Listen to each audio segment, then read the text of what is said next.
In this video featuring Warren Buffett, the legendary investor and CEO of Berkshire Hathaway, we gain insights into the potential impact of autonomous vehicles on the insurance industry, particularly with Elon Musk's announcement about Tesla entering the insurance business. Buffett also shares his views on the shift to online car sales and the evolving landscape for traditional auto dealerships. Join us as we explore Buffett's perspectives on these topics and his thoughts on the challenges and opportunities facing the auto and insurance industries. Elon Musk says that Tesla will start to offer insurance for its cars and can price it better than a typical insurance company because of the data it collects from all the vehicles on the road. You've talked about the threat of autonomous vehicles on the insurance business, but what about the threat to Geico of automobile companies themselves getting into the insurance business? And on a very similar topic, Tesla recently announced that they're shifting to an online-only sales model, and several traditional auto dealerships are also reducing their property holdings as car buyers increasingly use smartphones and the internet to shop for cars. What does this portend for Berkshire Hathaway Automotive? Yeah.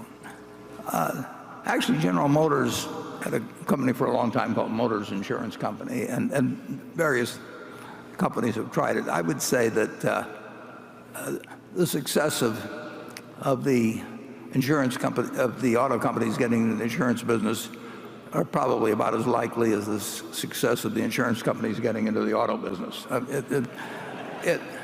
I worry much more about Progressive than all of the auto company possibilities that I could see in terms of getting an insurance business. It's not an easy business at all, and I would bet against any company in the auto business being any kind of an unusual success. The idea of using telematics in terms of studying people's driver's habits, that's spreading quite widely, and it is important to have data on how people drive, how hard they brake, how much they swerve, all kinds of things. So I don't doubt the value of the data, but I don't think that the auto companies will have any advantage to that. I don't think they'll make money in the insurance business. Using the internet to shop for cars is like, using the internet for shopping for everything. It's another competitor, and there's no question that people will look for better ways. Now, the gross margin on new cars is about 6% or thereabouts. So there's not lots of room in the game, but that will be a method, and that will sell some cars, and that there are, it's another competitor. But I don't think it destroys the auto dealer who takes good care of the customers and is there to service the customers. And it's not an overwhelming threat, but it's obviously something that's going to be around and will sell some cars. Charlie? Again, nothing. Okay. If you look at the leading candy bars, for example, for the last 50 years, I think you'll find Snickers on top, and then you got M&Ms. You got two types, so they don't combine the peanuts with the other ones. But I think they're number 2 and 4, and Hershey's in there number 3 or something of the sort. Yeah, I can't take them on.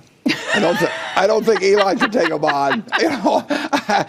They have moats. When you go into a drugstore, 7-Eleven or something, and you say, I would like a Snickers bar, and the owner says, oh, I've got something, the Musk bar, at 10 cents off the Snickers bar, you say, give me the Snickers. And if he doesn't give you the Snickers, you go across the street and buy the Snickers. The brands are moats, I mean, obviously. And if you try to, this product is selling, to hundreds of millions of people who want Coca-Cola. If you say, I'll sell you something for 2 cents less, or I've got some celebrity's name on it. They actually, Richard Branson tried Virgin Cola in the United States about 15 or 20 years ago. And a million others have been tried. So Buffett highlights the challenges he sees in auto companies entering the insurance business, emphasizing that the complexity of the insurance industry might pose hurdles for automakers. He also acknowledges the value of data collected from telematics in studying driving habits but expresses skepticism about auto companies having a significant advantage in the insurance sector. I don't really have the same urge to produce automobiles that he apparently has to produce candy, but I don't suggest that he take on Snickers. You're taking me literally and stepping away from the real story here, which is kind of this war of words between you and Charlie and Elon. And I just want, do you even know Elon Musk? I've never said anything negative about Elon. I mean, you know, you're baiting me a little bit to do it. But, I am. But I've never, you know, people like his car and everything. But somebody mentioned that now he's talking about financing.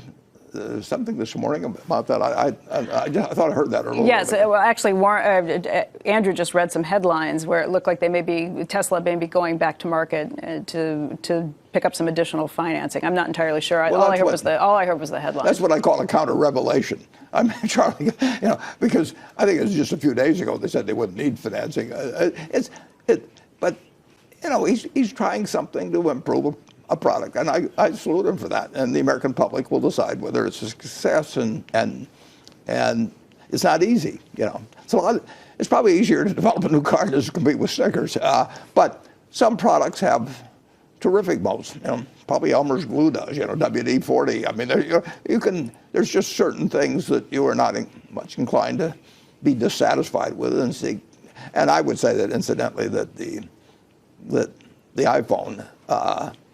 You know, has a terrific moat. I mean, people that have an iPhone, or maybe have some other phone, but they want to continue with the product that they've got. They want the new version. It's just easier for them. They've learned how to do everything, and their life's built around it and all of that. And moats are very useful. Costco has a moat in people's mind. I mean, Amazon can raise the price of Prime, 20%, and you can't do that unless you've built something within that image of the Amazon Prime that's based on reality that you're going to get a lot for your money and you're going to want to use it, and then you can raise prices $20. But if you're selling, some commodity product, you can't do that. If we have driverless cars, is that going to be an issue for the auto insurance companies like a Geico? The answer is yes.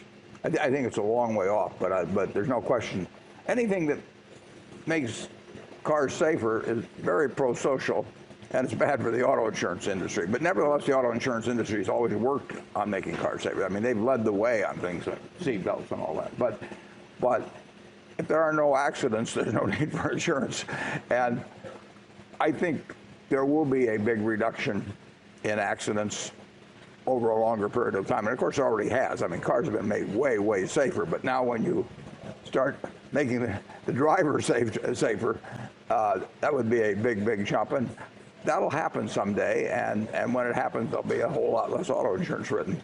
Yeah. In the meantime, auto accidents have gone up, as you pointed out, over the weekend because of drivers who aren't paying attention. Just the last year. I mean, generally speaking, the trend has been fabulous over the years. And, we literally have gone from 15 deaths per 100 million vehicle miles down to something close to 1. I mean, that was huge. You got to give Ralph Nader credit for some of that. And but last year there was an uptick, which it seemed, well, there were more miles driven, but I'm expressing this in terms of miles driven.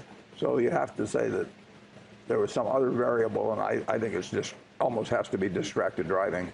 Charlie and Bill, Warren has said repeatedly that he thinks the driverless cars is quite a ways in the distance. Do you two agree with that assessment? You think it's at least 10 years down the road?